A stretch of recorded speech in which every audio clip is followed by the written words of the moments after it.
Good morning all of you, how are you, कैसे हो आप सभी। आज हम एट द क्लास के चैप्टर को आगे बढ़ाते हुए टाइमलाइन ऑफ जो हमारा टाइमलाइन ऑफ फ्रॉम 1885 से 1947 का जो टाइमलाइन है उसमें हमारे कुछ पॉइंट बचे हुए हैं। अभी तक हमने 1945 तक का हमारा पढ़ लिया है कि जो 1945 का जो वर्ष था उसमें हमारा क्या हुआ था, वर्ल्ड वार सेकंड का एंड, यानी कि जो हमारा द्वितीय विश्व युद्ध था उसकी समाप्ति हमारी हो चुकी थी। आज हम आगे का पढ़ेंगे 1946। तो 1946 में हमारा क्या हुआ था, Gandhi Jinnah talk break down communal riot breakout. तो गांधी जिन्ना वार्ता टूट गई थी, यानी कि गांधी जिन्ना जो टॉक थी वो ब्रेक डाउन यानी टूट गई थी, और कम्युनल राइट्स ब्रेकआउट और जो सांप्रदायिक दंगे थे वो टूट गए थे, मतलब सांप्रदायिक दंगे जो है वो ख़त्म हो गए थे।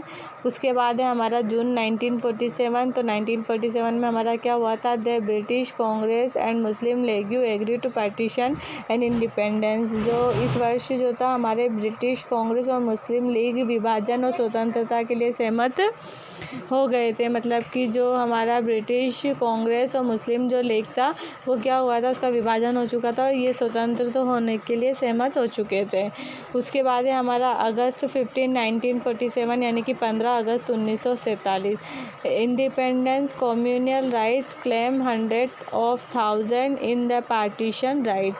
यानी कि इसमें क्या हुआ था, इस वर्ष स्वतंत्र जो इंडिपेंडेंस है, स्वतंत्र कम्युनल यानी कि सांप्रदायिक राइट्स मतलब होता है दंगे, तो स्वतंत्र सांप्रदायिक दंगों का जो दायित्व था वो 15 अगस्त 1947 में सैकड़ों हजारों विभाजन दंगे हुए थे।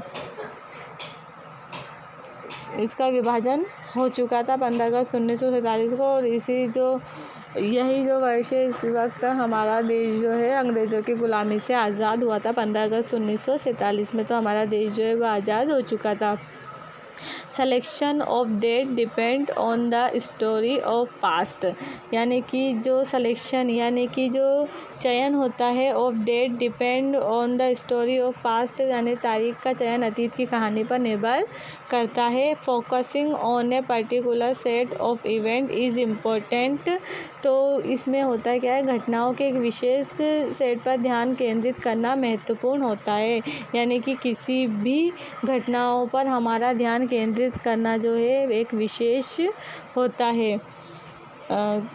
बाई स्टडिंग द डेट्स, तारीखों का अध्ययन करके reason and consequence of event are understood in better way, यानी कि तारीखों का अध्ययन करने से घटनाएं और जो कारण, रीज़न मतलब कारण, कॉन्सिक्वेंस और इवेंट यानी कि जो घटनाएं और कारण और जो परिणाम होते हैं उसको हम क्या करते हैं, बेहतर तरीके से समझ सकते हैं। यानी कि जब भी हम तारीखों का अध्ययन करते हैं तो इससे हम जो है किसी भी घटना के कारण, उसके परिणाम और उसके होने के जो कारण है उनको बेहतर तरीके से हम समझ सकते हैं। तो हमने अभी तक टाइमलाइन फ्रॉम 1885 से 1947 का टाइमलाइन हमने अभी तक पढ़ा है कि इसमें जो है हर वर्ष जो है क्या हुआ है, स्वतंत्रता का जो संघर्ष है वो सबसे पहले जो है हमारा 1885 से स्टार्ट हुआ था। तो 1885 से लेकर हमने 1947 जब हमारा देश आज़ाद हुआ है तब तक की टाइमलाइन पढ़ी है, और इसमें हमें पता पड़ा है कि जो डेट होती है वो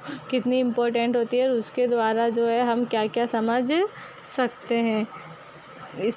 इसके आगे हम कल पढ़ेंगे। इसमें जो है आगे हमारा जो दिया हुआ है उसके बारे में हम कल पढ़ेंगे। अब